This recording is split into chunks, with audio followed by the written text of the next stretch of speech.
Paris Olympic में 22 साल की महिला शूटर मनु भाकर ने कमाल कर दिया है। मनु भाकर ने पेरिस ओलंपिक में भारत के लिए पहला मेडल जीत लिया है। मनु भाकर ने women 10 metre air pistol final में कमाल का प्रदर्शन करते हुए एक इतिहास भी रचा।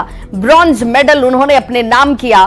ब्रॉन्ज जीतकर भी मनु भाकर ने एक इतिहास रचा है, क्योंकि वो शूटिंग में ओलंपिक मेडल जीतने वाली भारत की पहली महिला एथलीट बन चुकी हैं। मनु ने शुरुआत से ही अपनी पकड़ को बनाए रखा। 221.7 पॉइंट के साथ वो सिल्वर मेडल से बेहद करीब ही थी। मात्र 0.1 के अंतर से मनु सिल्वर से चूकी, लेकिन इन्होंने देश के लिए ब्रॉन्ज अपने नाम जरूर कर लिया। बता दें कि मनु भाकर का जन्म हरियाणा के झज्जर जिले के गुरिया गांव में हुआ था। उनके पिता रामकिशन भाकर मर्चेंट नेवी में चीफ इंजीनियर के पद पर हैं। मनु की मां ने न्यूज 18 को बताया कि 14 साल की उम्र तक मनु भाकर ने मणिपुरी मार्शल आर्ट के साथ साथ मुक्केबाजी, टेनिस और स्केटिंग में भी कमाल का प्रदर्शन किया और इन इवेंट्स में नेशनल गेम्स में उन्होंने मेडल जीता।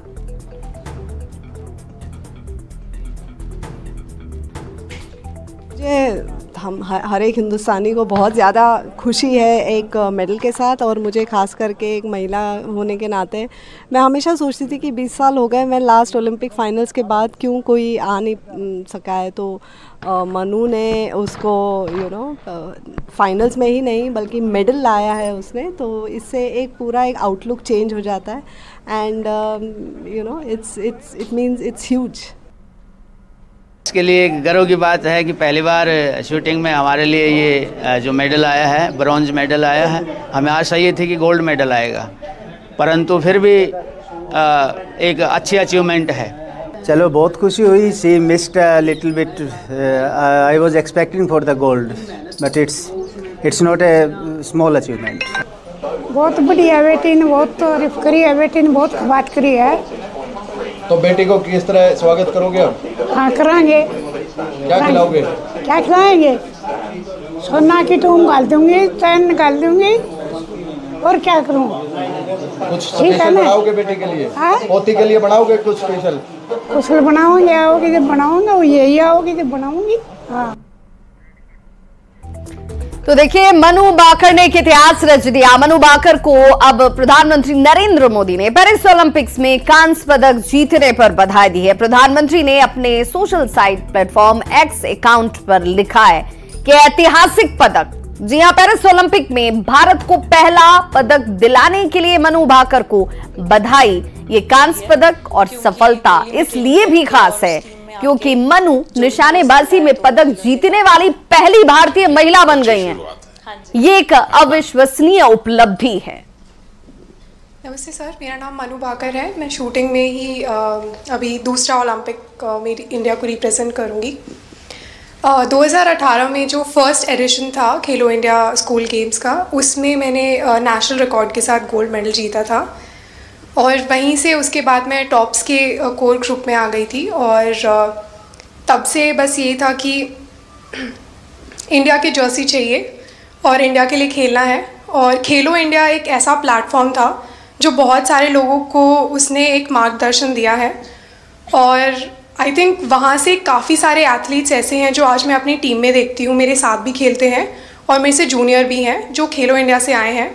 और उसकी एक बड़ी स्टेप होती है टॉप्स, जो मुझे 2018 से ही उसका सपोर्ट मिला है, और मैं बहुत ही शुक्रगुजार हूँ कि इनकी सपोर्ट की वजह से जो एक खिलाड़ी की छोटी छोटी समस्याएं होती हैं वो उनका हल निकाल देते हैं। तो आई थिंक बहुत। तो ओलंपिक मेडलिस्ट मनु भाकर की जीत से मां सुमेधा भाकर बेहद उत्साहित है। उन्होंने क्या कुछ कहा, जरा वो भी सुनिए। से धन्यवाद करना चाहती। मनु की जीत के ऊपर सब देशवासियों के प्यार को देखते मैं बहुत खुश हूँ, और आप सबका तहे दिल से धन्यवाद करना चाहती हूँ। और मनु को मैं बहुत प्यार करना चाहती हूँ, क्योंकि मनु मेरे हाथ के बने खाने को बहुत याद कर रही है वहाँ पे। तो मैं चाहूँगी कि वो अच्छे से आए घर पे, और आते ही मेरे हाथ का मैं बना के उसको खिलाऊँ। जब वो शूटिंग को लेके उदास होती है तब मैं उसकी पिस्टल को उसको बिना बताए छिपा देती हूँ कि मेरी बेटी थोड़ा सा उससे दूर रहे, थोड़ा सा मेंटली तैयार हो, फिर उसके बाद में उससे जुड़े। लेकिन मनु के अंदर एक शूटिंग का अपनी पिस्टल का इतना नशा है कि उसके बिना वो जी नहीं सकती, उसके बिना वो रह नहीं सकती। ये जो फोटो आप देख पा रहे हैं, देखिए मैं आपको एक बार तस्वीर जरूर दिखा देती हूँ। एक पिता जो है अपनी बेटी की वो तस्वीर देख रहा है जिसमें तिरंगा लिए हुए मनु भाकर जो है नजर आ रहे हैं। और मैं इसी का जिक्र करने वाली थी क्योंकि मनु भाकर ने जो है अपने इस मेडल को जीतने के बाद ये कहा है कि मैंने अपने पिता से प्रेरणा ली है। इस पर क्या कहेंगे सर? अगर आंखें नम हो रही हैं तो मैं समझ सकती हूं। जी देखिए, बच्चे इस लेवल पे पहुंच जाते हैं ना तो वो अपने आप में पेरेंट्स के लिए ये होता है, जब पेरेंट्स को यदि बोल रहे कि ये मनु भाकर की मम्मी है, मनु भाकर का पापा है, तो अपने आप में गौरवान्वित महसूस करते हैं, है ना। तो यदि मनु ने ऐसी बात कही है कि पापा हर बच्चा, उन्होंने गीता का भी जिक्र किया है कि गीता से मुझे प्रेरणा मिली है और मैं इतना आगे बढ़ पाई हूँ। हर बच्चा अपने माँ बाप को रोल मॉडल मानता है। और तो माँ बाप जो है बहुत कुछ बताते हैं बच्चे को। टोक्यो ओलंपिक्स के दौरान जो है मनु भाकर बहुत निराश हो गई थी। किस तरीके से आपने अपनी बेटी को जो है मोटिवेट किया कि नहीं, अभी आगे जो है एक बहुत लंबा रास्ता तय करना है? जी देखिए, जब वो उसका टोक्यो में पिस्टल माल फंक्शन हुआ था, उसके बाद में उसके ये लगा था कि कहीं ना कहीं उसकी किस्मत उससे रूठ रही है। तो जब उसको ऐसा लगा था तो उसने लगा कि नहीं, मुझे गेम चेंज कर देना चाहिए या छोड़ देना चाहिए या कुछ और अल्टरनेट कुछ करना चाहिए।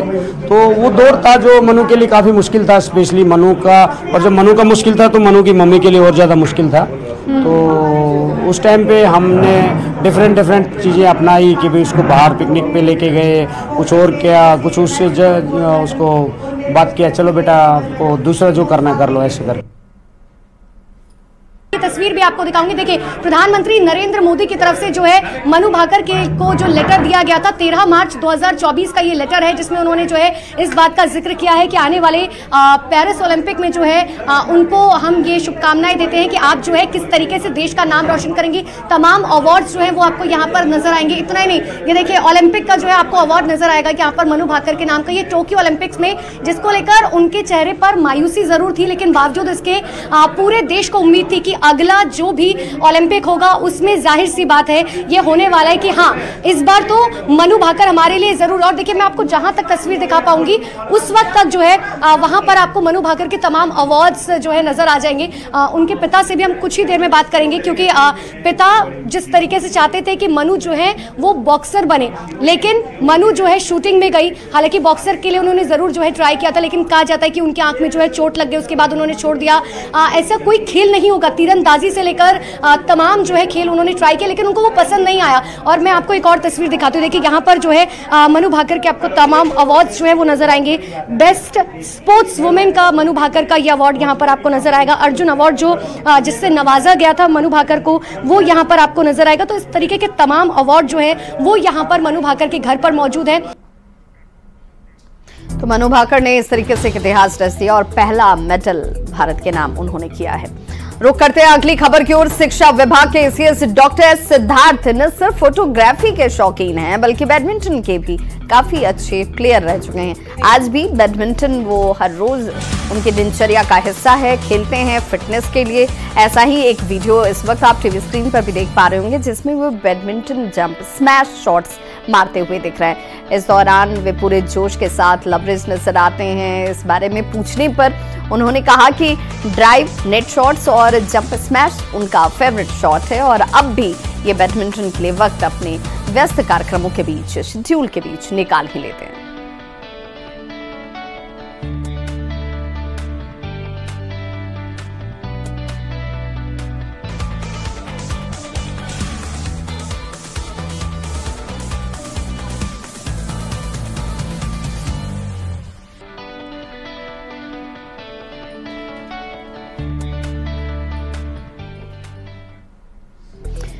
नीतीश सरकार शिक्षकों पर मेहरबान है। जी हां, सरकार लगातार शिक्षकों के हित में एक के बाद एक फैसले ले रही है। अब सक्षमता परीक्षा पास शिक्षकों के लिए बड़ी खुशखबरी है। महिला और दिव्यांग शिक्षकों की ऐच्छिक पोस्टिंग होगी, यानी अब उनके पसंद की पोस्टिंग उन्हें मिल जाएगी। जेडीयू ने सोशल मीडिया के ऑफिशियल हैंडल से पोस्ट कर इसकी जानकारी दी। जेडीयू ने सोशल मीडिया पर पोस्ट कर लिखा, नीतीश सरकार को सबकी चिंता है।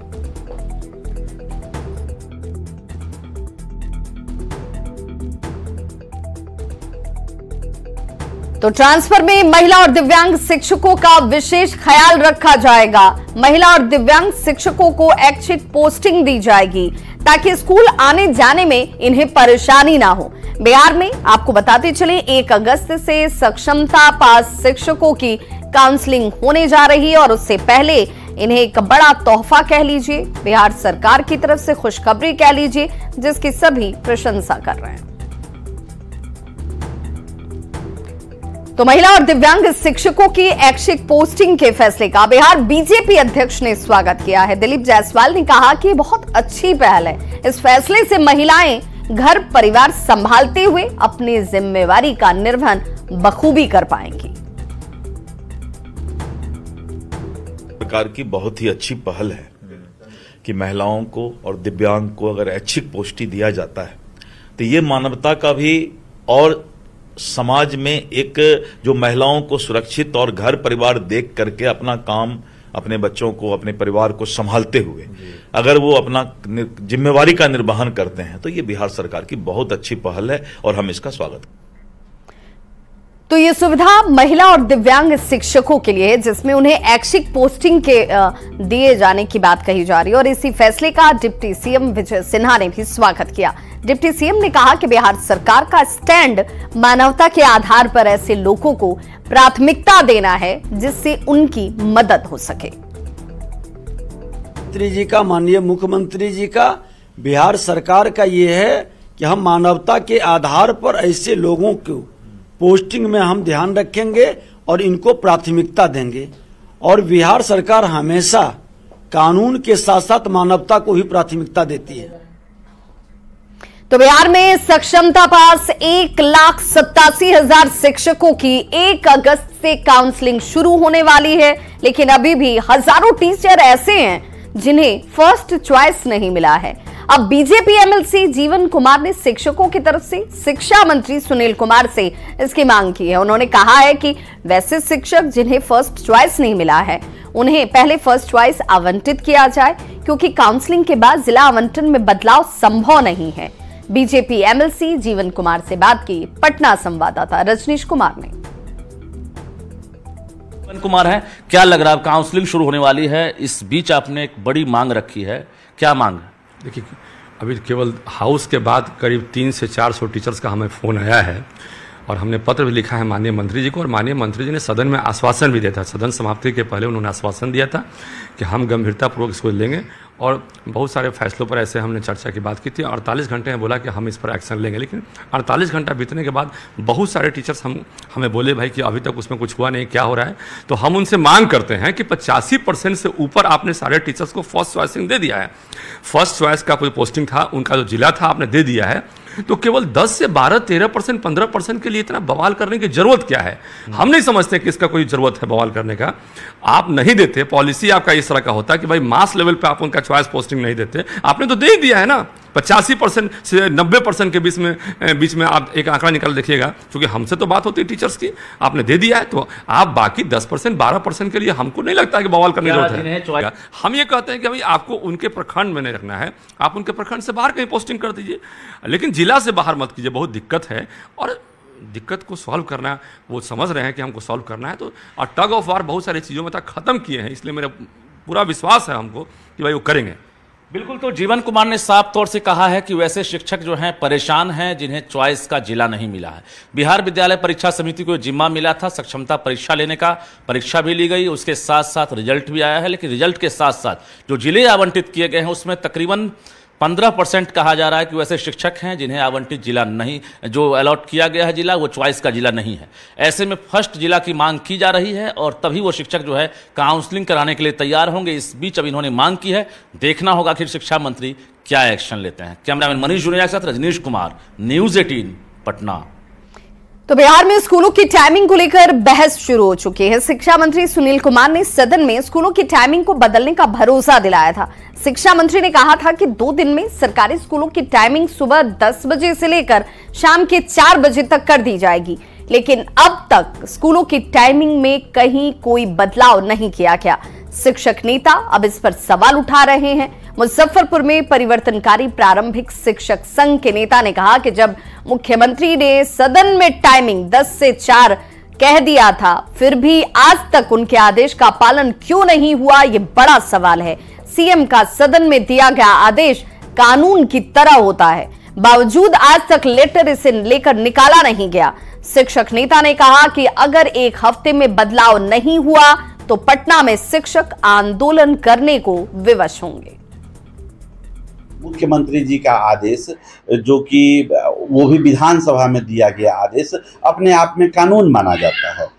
तो जब मुख्यमंत्री के बात की उपेक्षा हो रही है, विभाग उपेक्षा कर रहा है, तो विभाग, हम लोग ये नहीं समझ पा रहे हैं विभाग चल किसके दिशा निर्देश पर रहा है, यह बिहार किसके दिशा निर्देश पर चल रहा है, जब मुख्यमंत्री की बात का ही कोई वैल्यू नहीं है। इस सप्ताह भर में पत्र नहीं निकलता है तो बड़ी संख्या में लोग पटना में जुटेंगे और अपनी आवाज मुख्यमंत्री तक पहुंचाएंगे।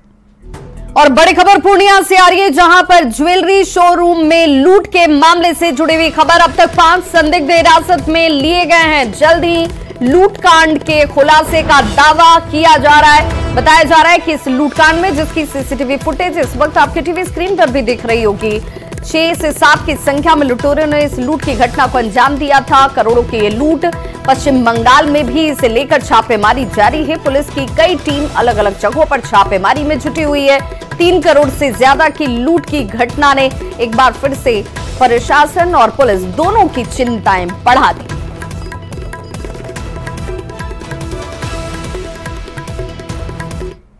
बिहार बीजेपी अध्यक्ष दिलीप जायसवाल का दिल्ली में पार्टी राष्ट्रीय मुख्यालय में स्वागत किया गया। बीजेपी प्रवक्ता प्रेम शुक्ला, शहजाद पूनावाला ने उनका अभिनंदन किया। इस दौरान पार्टी के मीडिया उप प्रभारी संजय मयूख भी मौजूद रहे।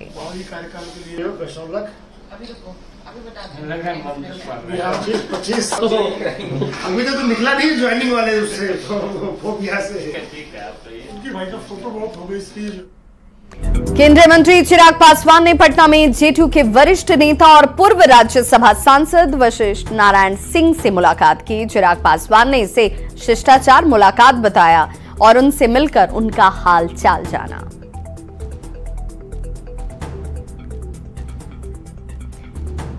दरभंगा में प्रस्तावित एम्स के लिए आखिरकार जमीन फाइनल हो गई। ये इलाका बहादुरपुर विधानसभा में आता है। शोभन में दरभंगा एम्स बनने को लेकर स्थानीय विधायक और समाज कल्याण मंत्री मदन सहनी भी बेहद खुश हैं। मदन सहनी ने कहा कि शोभन बाईपास में जमीन मिल गई है, अब कोई परेशानी नहीं है। उन्होंने प्रधानमंत्री नरेंद्र मोदी, मुख्यमंत्री नीतीश कुमार और जेडीयू सांसद संजय झा को इसके लिए धन्यवाद दिया। मंत्री ने उम्मीद जाहिर की कि अब राजनीति इस पर नहीं होगी, जल्द एम्स का निर्माण कार्य शुरू हो जाएगा। लगने के पीछे साफ ये था कि यहाँ आपस में ही लोग टकरा रहे थे और उसके कारण ये विलम्ब हुआ है, लेकिन अंतोगत्वा एक सही जगह का चयन हुआ है। राज्य सरकार भी और दरभंगा जिला प्रशासन के द्वारा भी जो शोभन के पास जो एकमी और शोभन बाईपास है, उस सड़क के किनारे जो जगह दिया गया है वो हम समझते हैं कि बहुत ही उपयुक्त है। एक तो वो 4 लेन से जुड़ा हुआ है, दूसरा जो SH है लहरियासराय समस्तीपुर, उससे जुड़ा हुआ है। केंद्रीय आदिवासी कल्याण राज्य मंत्री दुर्गादास आज पूर्णिया पहुंचे, जहां उन्होंने बीजेपी जिला कार्य समिति की बैठक को संबोधित किया। इस मौके पर केंद्रीय मंत्री ने बजट में बिहार को सौगात देने के लिए प्रधानमंत्री को धन्यवाद दिया। केंद्रीय मंत्री ने कहा कि बिहार को मिले बजट से बिहार का विकास होगा। केंद्र सरकार द्वारा पेश किए गए बजट में वित्त मंत्री जी के द्वारा बिहार के लिए विकास भी और विरासत का संरक्षण भी के तहत कुल 58,900 करोड़ आवंटित किए गए हैं, जिसमें उद्योग है, ऊर्जा है, पर्यटन है, इंफ्रास्ट्रक्चर है, ये सारी की सारी गतिविधियां, सारे के सारे कार्य उसमें संपादित होंगे। मित्रों, इसी तरीके से मुख्य ध्यान सड़क एवं पुल निर्माण पर दिया गया है। बिहार के गृह राज्य मंत्री नित्यानंद राय ने बजट को लेकर वित्त मंत्री और प्रधानमंत्री को आभार व्यक्त किया। नित्यानंद राय ने कहा कि बिहार में डबल इंजन की सरकार है और उससे बिहार के विकास को गति मिलेगी। बिहार में जब से एनडीए की सरकार बनी है तभी से बिहार विकास के रास्ते पर अग्रसर है। केंद्रीय बजट में बिहार के लिए जो राशि का प्रावधान किया गया है उससे बिहार में तेजी से विकास होगा और युवाओं को रोजगार हासिल होगा। और बिहार विकास की ऊंचाई तक पहुंचेगा। डबल इंजन की सरकार है, उससे बिहार की विकास को बहुत गति मिलेगी। हम पूरे बिहार वासियों की ओर से आदरणीय प्रधानमंत्री माननीय नरेंद्र मोदी जी को और वित्त मंत्री महोदया को बिहार वासियों की ओर से बहुत बहुत आभार व्यक्त करते हैं। बिहार में एनडीए सरकार के मुखिया हमारे माननीय मुख्यमंत्री जी के नेतृत्व में जो केंद्रीय बजट में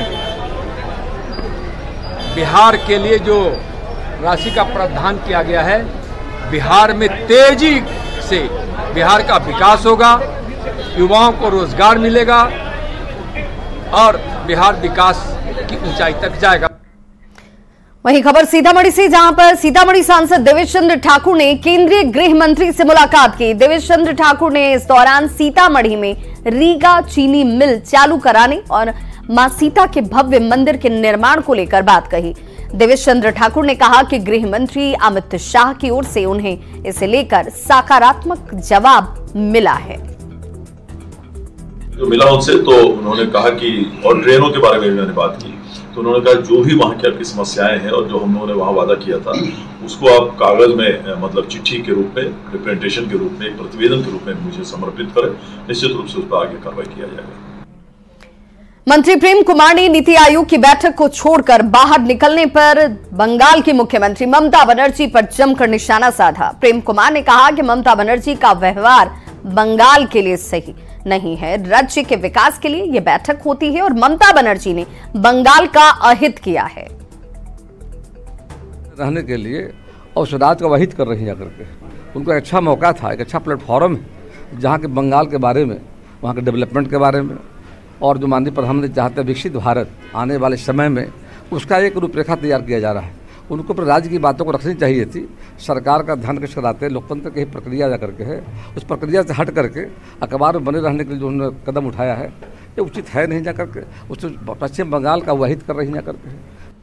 अगली खबर वैशाली से, जहां एक विवाहिता की संदिग्ध परिस्थितियों में ससुराल में मौत हो गई। इससे नाराज मायके वालों ने ससुराल में ही जमकर तोड़फोड़ कर दी। मौके पर पहुंची पुलिस ने मामले को किसी तरह से शांत कराया। मृतक के परिवार ने ससुराल वालों पर दहेज की मांग पूरी नहीं करने पर हत्या करने का आरोप लगाया है। घर में तोड़फोड़ के दौरान दोनों पक्षों के बीच जमकर मारपीट भी हुई।